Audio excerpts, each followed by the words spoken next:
I'm loving that hat and those glasses, man. When you're in America, be American, why not? Inner engineering program at the start of 2020 was absolutely special for me. I see you made some music out of Asutoma Sadgamaya. I'm so thankful that I'm able to go inward and begin to sort of untie some of these knots. Look at me, always stoned. But it doesn't have any side effects. It doesn't take away your intelligence. But if you become blissful throughout the day, you are a candidate for Samadhi.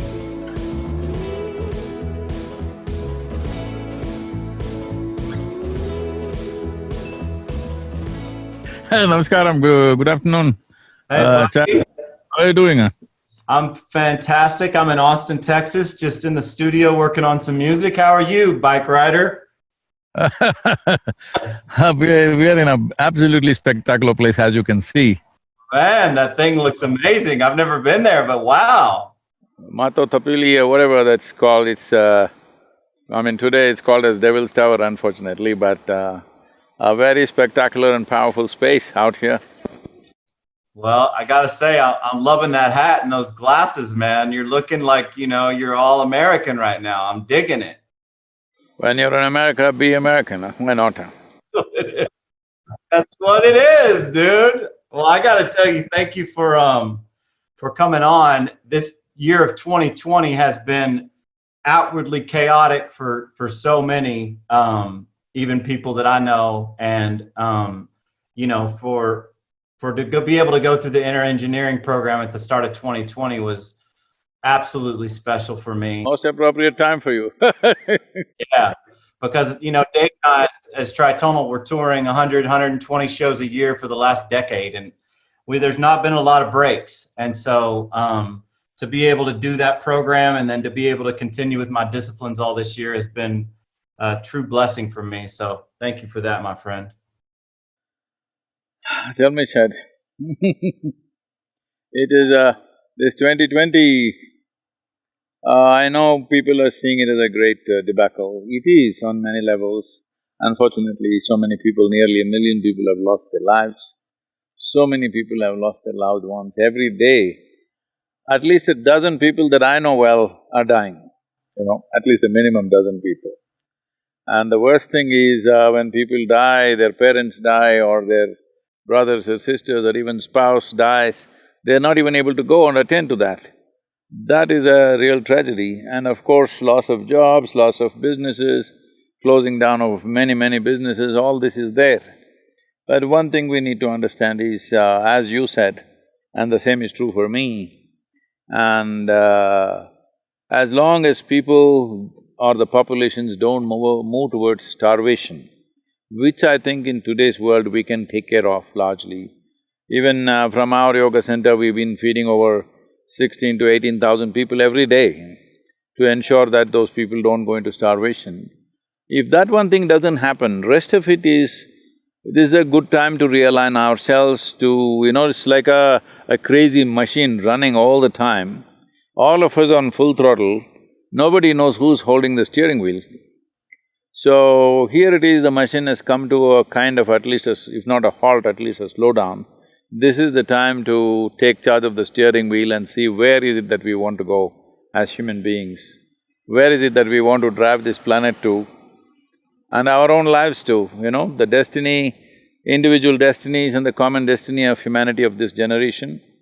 I think this is a time to recalibrate all that. Yeah, it certainly has been for me, and it has been for my production partner, and from, we produce music, and I think for the longest time as musicians start to garner success, we're traveling all the time, we're in and out of hotel rooms, we're in and out of festivals and venues in Las Vegas and places like India and far off countries that we've never been to before, always on airplanes.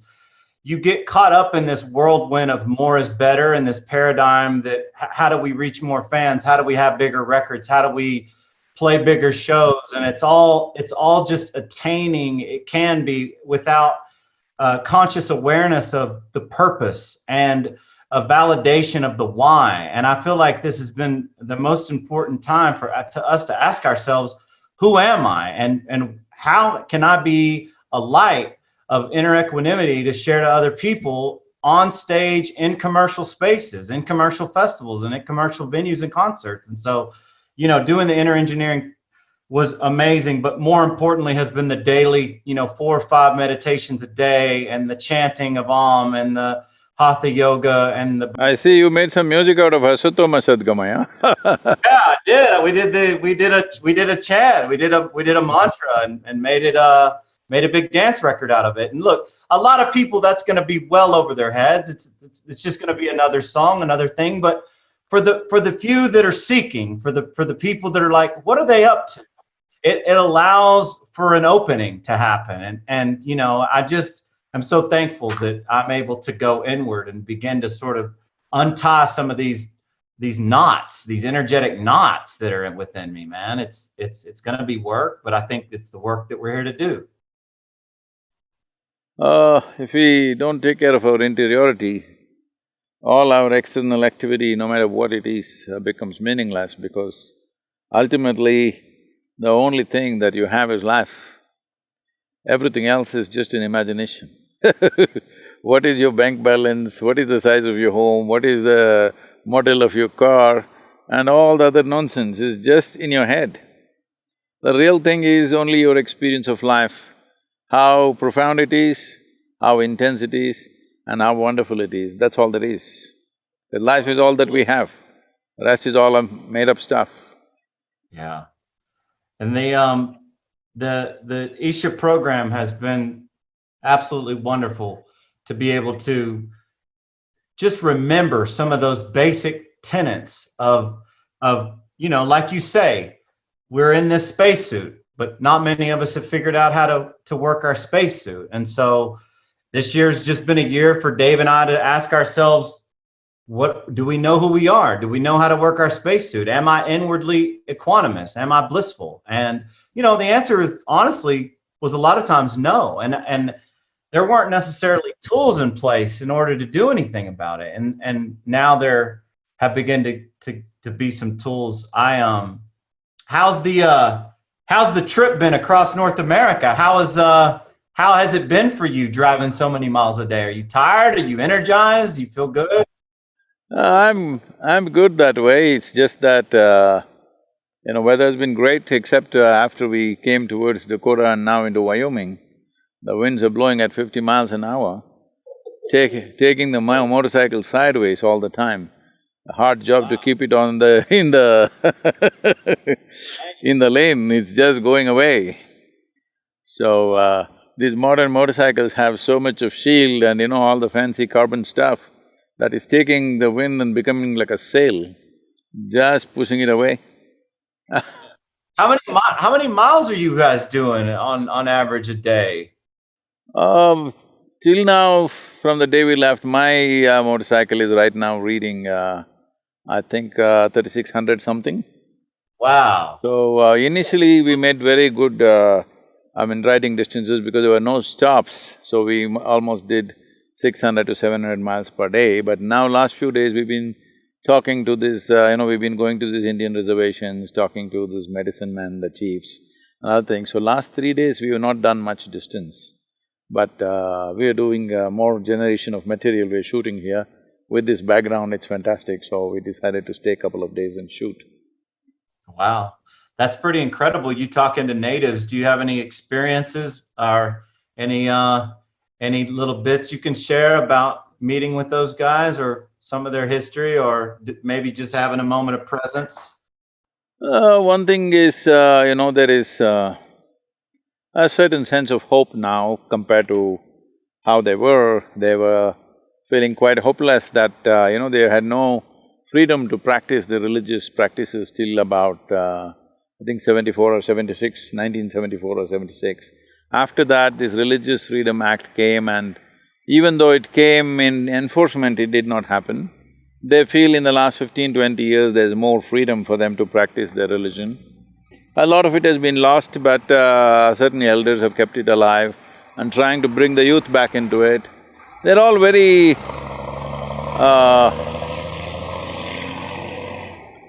kind of pained because the young people have gone into alcohol, drugs, everything. So they are striving to get them back to their ways. And for most of us, a Native American means you would have seen them only in the Wild West movies, and he was always the epitome of physical fitness and he runs miles and whatever, all that stuff.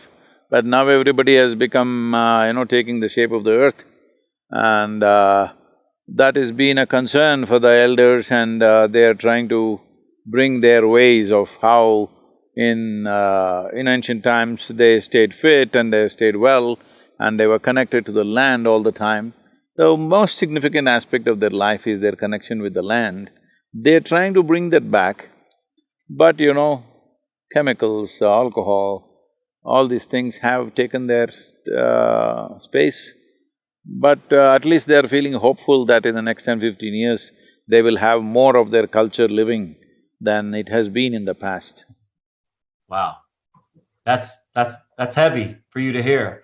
And it touches me personally because for so long, early in my adult life, I felt cut off, and I felt a bit traumatized from at one point early in my childhood. There was, I would say, a real connection, but the teachings were always so separating, in that if you have the right thoughts and if you believe the right things, then you'll go to the right place. But the others who don't have the right beliefs, they go when they are eternally tormented. And this sort of like upbringing brought me to a place in my early teens where alcohol and drugs weren't the problem. They were a real solution for me early on, and they allowed me to feel a sense of inner ease where there had been so much inner turmoil, and a sense of inner peace. Even though I was below waking consciousness, the inner pain and suffering was momentarily removed. And for a long time, I became deeply addicted. And I've been sober now almost 15 years, and I've now co-own a treatment facility and a rehab center called Infinite Recovery, and we have 10 sober living homes. And so, alcohol and drugs in the United States and in all over the world has become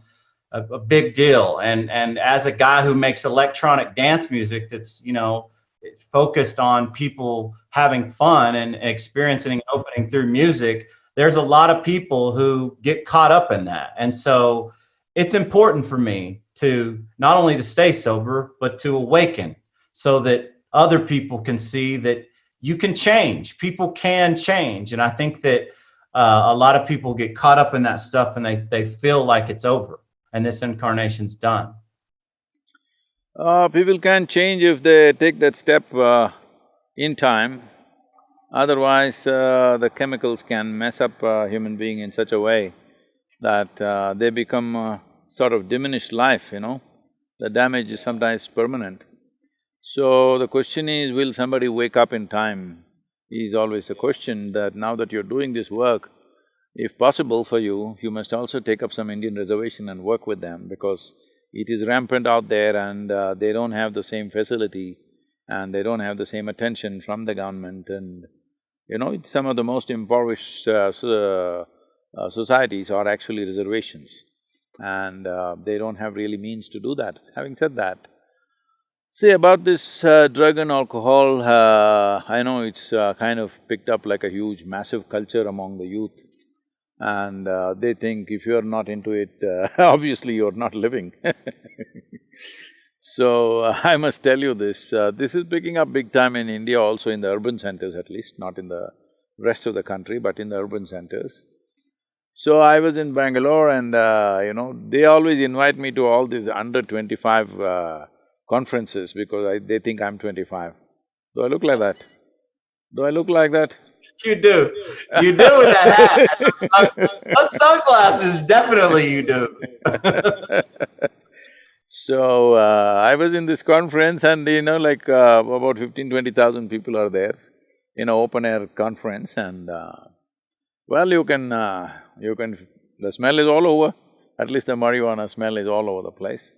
So then one of them asked me, these are all young people below 25, but they've become very famous. These are called YouTubers. They've kind of have millions of following, and they're doing their own little thing. So they said, Sadhguru, you have so much influence with the government, why don't you make marijuana legal in India? I said, why not? Marijuana, we'll make it legal, we'll make cocaine also legal. And then we'll make meth also legal. Why go in steps? We'll make everything legal straight away, because anyway, when something… Well, the reason why, for example, in the United States there was prohibition, there was no alcohol, all right? So why they gave in to making alcohol legal is not because they suddenly decided it's good for your health or your well-being, simply because they couldn't control it. The moonshining was all over the place, and instead of somebody else making the money, the government decides, okay, let's tax it and make money. So the same thing with marijuana, when they're not able to control it, it's all over the place, they will decide to tax it and make money. If cocaine becomes all over the place, probably they'll do the same thing another 10-15 years. If meth becomes all over the place, that's what they will do, and somebody will of course write an article saying how meth is the best for the growth of your brain, you know? I'm saying these things will happen, this is how society has worked always. Not just one society, all societies, this is how they have usually worked. So I said, I will make it, no problem. Why is it that you're asking me? You want to go to your university smoked up, is it? I don't know what's the words in America, in India. Stone is there, but that's going too far. I am stoned, always, that's why I'm not showing you my eyes. I am always stoned without any substance. So in India, they say tobacco means it's smoking. If they're doing marijuana, it's smoking up, they're smoked up. I said, do you want to go to the university smoked up? They said, why not? I said, let's do one thing. Let's say we want to take you on a small plane ride. On a little plane, we'll give you a joyride. But the pilot comes smoked up. You want to fly with him? They say, like this. I say, okay, you don't seem to get it. You need a major surgery right now, and you see the surgeon comes smoked up. You want the surgery? They say, no. So you clearly understand, in some way your faculties are impaired. And why with impaired faculties, you want to go to the university? You say, I don't want to go to the university, that's fine with me. You want to go to the university with impaired faculty, what is the point of that? You clearly understand something is down in you, but you say you're high. I said, from now on, don't use the word high. Whenever you smoke, you say, I'm down. Because that's the appropriate word. Because something is down, nothing is up, all right? You think you're high simply because it's giving you a chemical high for some time, and you will go down naturally. So the simple thing is just this is something all youth should understand and strive for. See, the greatest chemical factory and the most sophisticated and complex chemical factory in the universe that we know of is this human mechanism. If you know how to manage it, you can be always blissed out, stoned. Look at me, always stoned. But it doesn't have any side effect. It doesn't take away your intelligence, it doesn't put you down, it doesn't take away your awareness. Today, there is much research in this direction. This this inner engineering, what you did was only the online thing. The Shambhavi Mahamudra practice, which is a completion program, unfortunately we're not able to do it right now. With this practice, 90 days of practice, they are saying some of the universities, this Rutgers University, Harvard, Florida and other Indiana universities, they all came together and did a research on this practice. And they said your BDNF, that is the brain-derived neurotropic factors, are up 300%. And your cannabinoid receptors, your endocannabinoids, that is, within the body there is a production of cannabinoids, that is up by 70%, always. So all the time we are on dope, but internally. So because of this, you're always joyful, blissful, no stress in you, but it doesn't take away your awareness, it makes you extremely aware. This is what humanity needs. Only thing is, it is within you and you have to do something to access that. Instead of that, you're going and picking weeds outside, which is a poor substitute. Yep. Poor substitute, and it leaves you high and dry. The tricky No, it makes part… you down, not high, down, down and down. Down and dry. The tricky part is when you're a young kid and come from a broken home or an impoverished neighborhood, and you don't have the teaching, and even if you did, don't buy into the teaching, a lot of kids go for whatever's there and in front of them. And so your message and the message that this can happen for people is vital, in my opinion. So that is what is most significant about these times. That is, this is the first time in the history of humanity that we can sit here. See, I'm here in Wyoming, you are there in Texas, and somebody may be there in Bangalore or somewhere else. But now, sitting here, we can speak to just about anybody in the world. This is the first time that we are able to communicate to the entire world. At such a time, if we do not bring transformation in humanity, that means we just don't care, that's all that means. See, never before, maybe many people have come, many mystics, yogis, realized beings have come in the past, great beings have come, but if they speak, hardly 10 people can hear. This was the condition. But today you can sit here and speak to the entire world. When this possibility is there, if you do not transform the world, it is a clear statement you don't care a damn for the humanity around you. Yeah, that's right. That's 1,000%. And I have a couple of questions that I thought that I've got to ask you, because this is obviously a massive moment for me personally.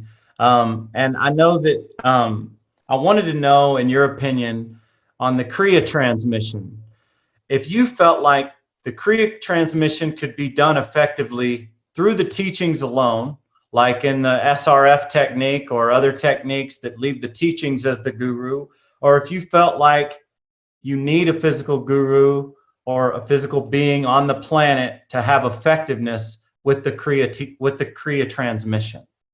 See, if you want to transmit Kriya, there has to be some kind of a source, a power source. Is it a physical human being, or is it a form that people have established, or is it some other source that they've established? We do not know, but if you need a power source, without that you cannot transmit, because to transmit you need something, a source. So one important reason why online and other things we've been hesitating, but right now we are working on a system as to how to do it. Probably in the month of November or December, we may do a transmission for a large number of people, the Kriya transmission, online. But now what we are setting up is, we are setting up over 100 instructors who will talk to each one of them and prepare them. All we want is, those 3.5 to 4 hours that I need to transmit this, they must be absolutely there. They should not be attending to their phone, they should not be talking to their family, they should not go for a bathroom break. They must be absolutely with that. If they pay that kind of attention, we can do that. But the risk of they not paying that attention is very high, so we are running probably a week-long preparatory steps with the teacher, with the instructors, so that the necessary preparation has been done, and then we will do the transmission. This is the first time we are attempting this. In terms of transmission, it is not a problem, because I have initiated more people that I have not seen and met than people that I have seen and met. When the need arises in them and they're open, wherever they are, we will always try to initiate them. So that can be done, distance is not the problem. The problem is the attention. If we can manage the attention from the other end, we can transmit Kriya long distance. That's awesome. Well, congrats. That's exciting. That's going to be massive for the world and massive for a bunch of people who can't do Shambhavi right now because of COVID. So that's awesome. I have another one. This, as a Westerner and as somebody who's usually touring all the time, a householder, a dad who's got twin boys and a little girl, you know, as an entertainer who's constantly traveling like yourself and trying to meditate upwards of 4 times a day, are there any psychological and physiological indicators of somebody when they're doing disciplines eagerly and rigidly over time that would indicate that they're coming up on a samadhi-like experience? Are there any signposts? Are there any things that we should look for? See, this question comes from various aspects. One important aspect that I would like to knock off before we go into the subject is, generally people think an inner experience means something spectacular should happen, fireworks should happen. Tell me, even if we set up fireworks, how long can we make it last? Yeah, it's up and down, and then you open your eyes It and is it's just up over. and down. So the important thing is not that. That steadily you're going up is important. Here and there we can have a little fireworks show. That's okay, but that is not the goal. The important thing is we must be steadily going up. First of all, let's understand what is Samadhi. Samadhi means… Sama means equanimous, Di means buddhi or the intellect. When your equanimous becomes when your intellect becomes equanimous, you are in a state of Samadhi. There are different types of Samadhi. Generally, it is categorized as 8 different stages of Samadhi. So let me not go into the detail of these categories. The important thing to understand is, the very function of the intellect is to discriminate. You are able to discriminate what is the soil, what is the tree, what is the stone, what is the human being, only because your intellect is functioning.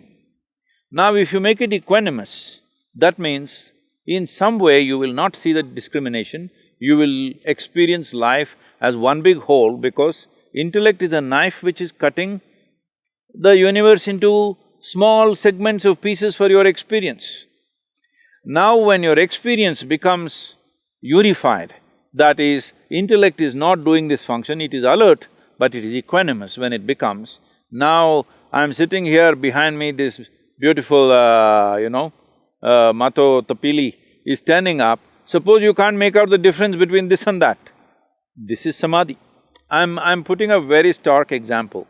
But in your inner experience, every human being is experiencing some states of minor Samadhis. Somewhere they put down their intellect and, they experience some kind of togetherness. You can call it love, you can call it affection, you can call it, friendship, but some moments where discriminations are taken away and there is some sense of togetherness. But now the question is to maintain this every moment of your life. So simple way of seeing whether I'm moving forward or not is, when you wake up in the morning well, if you're unwell, if something else, let's leave that. Let's say you're perfectly healthy. You wake up in the morning, how does it feel to wake up in the morning? Waking up in the morning is a very important ritual in the yogic culture, how you wake up in the morning. So when you wake up in the morning, does a smile naturally appear on your face, or do you have to smile? Or are you in some kind of a blissed out state when you wake up in the morning? Or are you tense when you wake up in the morning? Are you agitated? Or before you wake up already you are bothered about something? These are simple indicators. If you notice, there is a certain equanimity when you wake up in the morning. Well, it's a good sign. Just keeping that through the day is what it is. Don't look for spectacular fireworks, because those fireworks will never last. But if you become blissful throughout the day, you are a candidate for Samadhi. For sure, because the number of troubles that are going on in everybody's lives, okay? There is nobody's lives which is all perfect. If you have to be blissful, you have to be equanimous, otherwise there's no way.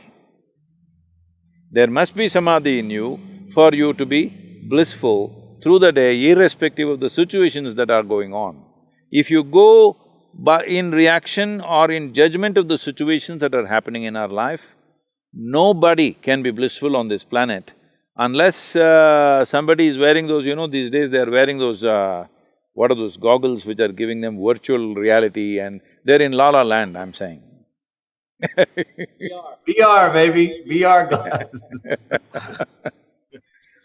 That's great. That's great. And I think that's a great indicator. I was wondering about, you travel all the time. You're always on airplanes, you're always in different countries. As an entertainer, we were on airplanes literally every weekend going across the world.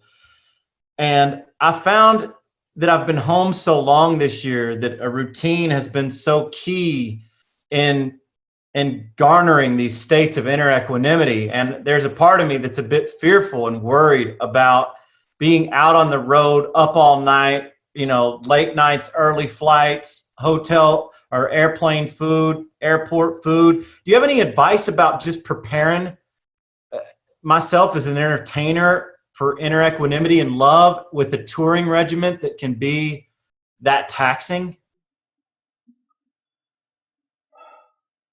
Well, anyway, you said you're sober, so I don't have to advise you on that one. Yeah, I am completely sober. You only sober at home, or are you sober on the planet? Sober. I've been sober, completely sober, not a drink in 15 years.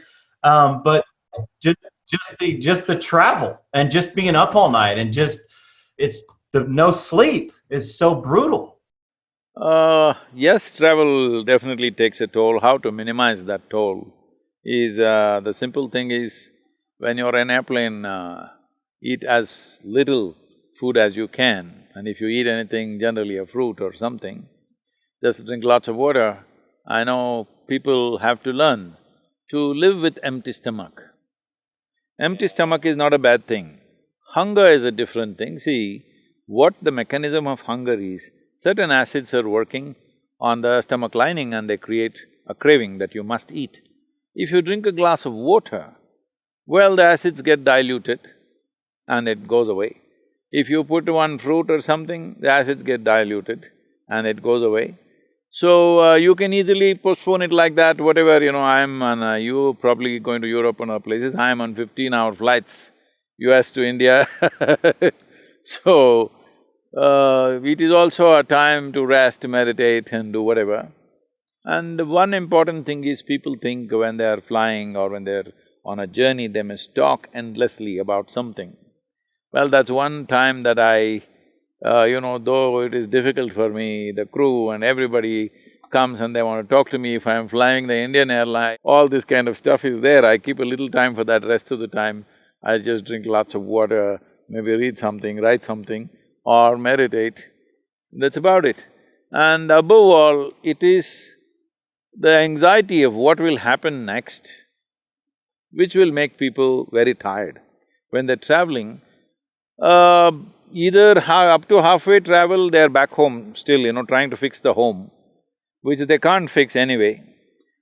And the next half of the travel, they're anxious about what will happen after they will land. If you give up this one thing, travel is a nice time because at least you're caged in an aluminum case where you can't run away anywhere, nobody come and do anything to you. You're just there all by yourself up in the sky.